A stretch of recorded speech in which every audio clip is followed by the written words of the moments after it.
Okay, we've returned and we are on mat 1 here in a black belt lightweight match. With the blonde hair and the green and yellow belt is Margot Ciccarelli of Unity Jiu-Jitsu. Immediately throwing her hips off to the side, looking in search of the Barimbolo. She's going up against Fernanda Sabrina of Cicero Costa International, and Margot comes on top, scoring the 2 points. And for anybody who's seen her compete, you'll know about Margot's jiu-jitsu. It's very creative, it's very unorthodox. A lot of inversions, a lot of leg play, and a lot of technique going on. Yeah, she actually got second place at the 2021 IBJJF Pan Championship, so looking to cement herself as a champion here. We're in the quarterfinals. And she finds herself in this single leg X position. Oh, but doing a good job kicking her leg around.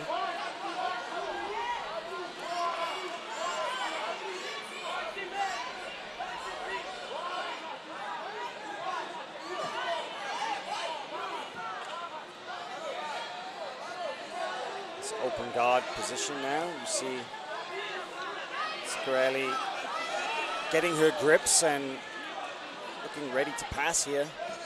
It's interesting to note, talking about anybody who comes out of the Unity gym in New York, any of Murillo Santana's many high-level students, they all have very intricate and very well-developed guard games, but they also all have very good passing, and that's as a result of training with Murillo Santana, who in my opinion is one of the best guard passers, not just of the modern era, but of all time in jiu-jitsu. Yeah, well, watching Murillo, I mean, I can see it in all of his students' game, that they're very patient when they pass. I've seen Murillo take 8 minutes to pass a guard, but the person he was passing the guard on had no chance of ever stopping it. And that's how patient Murillo Santana is. So we see that same patience exhibited in nearly all of his students.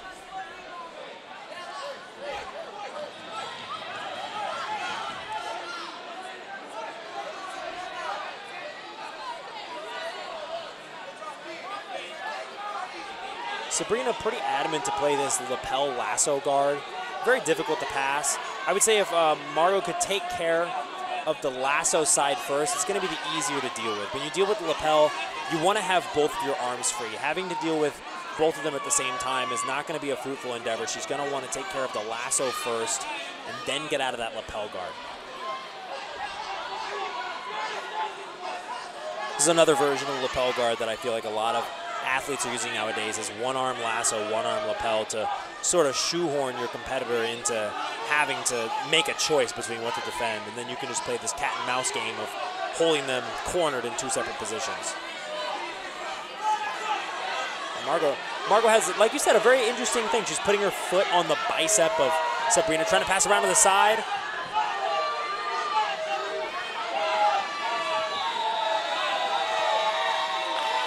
Nice footwork there in changing side to side, but everywhere she goes, there is a hook, a foot, a block awaiting. And Fernanda Sabrina, so far, her guard, pretty formidable. I like this. This is classic Murillo position right here, right? Both feet on the floor, head down, hips up, driving forward. Surprising how much pressure you can generate from this position, right? Yeah, it's very important that your weight is coming from up to going down and not having your weight hovering above, because that's, I think, the difference between Murillo Santana and a lot of people who don't necessarily understand fully this passing position. Is a lot of people are bringing their center of gravity over their partner on basically, they don't mean to, but they're bringing their weight over their partner, whereas Murillo is jamming his weight on you. So you don't have this off balance available for you. You're only getting smashed. And we see that right there with Margot Ciccarelli. Also employing the foot on top of the shin there. I really like that. No, beautiful seamless transition to it as well.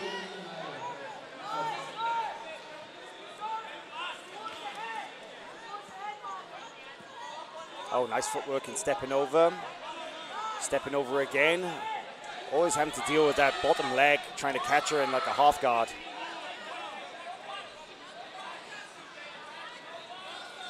Little windshield wiper motion with that right foot, and again returns to stepping on the foot, pinning it to the floor like that.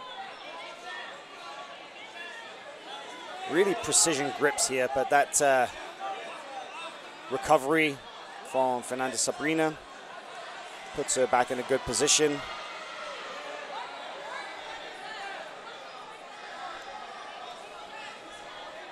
And you see that Margot Ciccarelli earlier had done enough to net an advantage. So that is, as the match goes on, that will weigh a little heavier on the mind of Sabrina.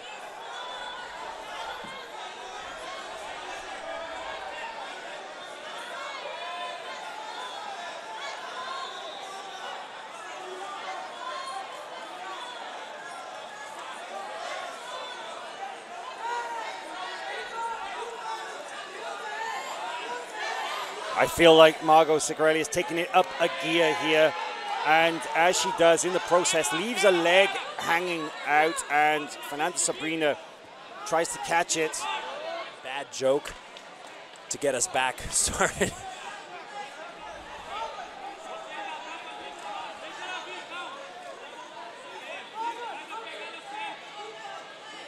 Oh, something cleared her to go, and now the action will resume.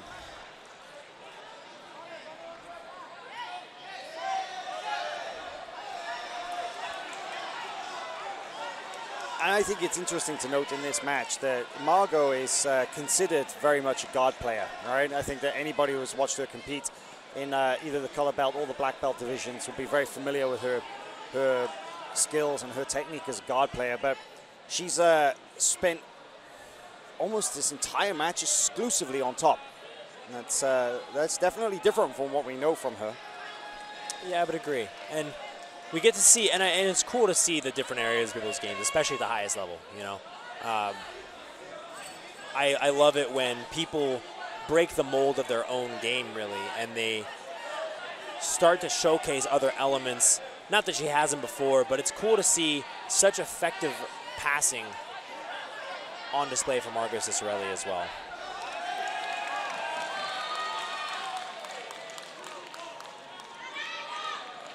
Now utilizing a big posture, puts a lot of pressure on the grips. Looks like Sabrina's going to try to pull a deep half guard here with 2 minutes left. She has a grip around the lapel, or actually that was the belt rather. But it's been really difficult for her to get anything going. The base of Margot Ciccarelli has been very good. It's been hard for her to get any sort of opportunity to sweep.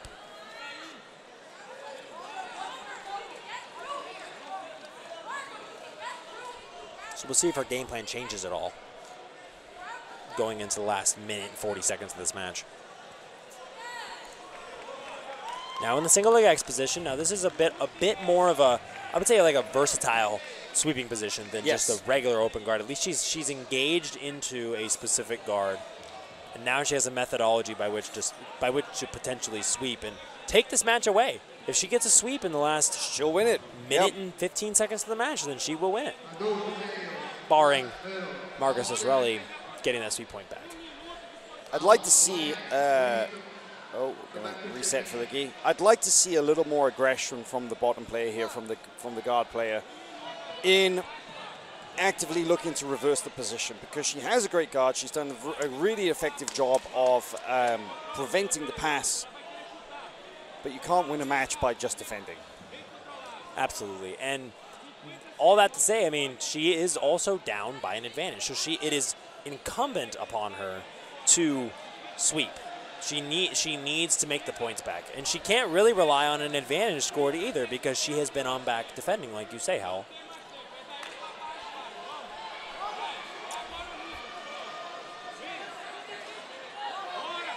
We are in the last 5% of this match now. 20 seconds remain. And Sabrina just trying to get up on a sweep here, but accidentally breaks away. She's back under the leg, 10 seconds. There's a chance here to stand up. There's a chance to come up here. Gets to her feet. If she throws Margot down, she could get an advantage. But look at that defense. Look at that balance. Oh, my goodness. That was incredible defense there. 0-1 advantage on the board, and Margot advances. She will go through into the semi-final of the lightweight division.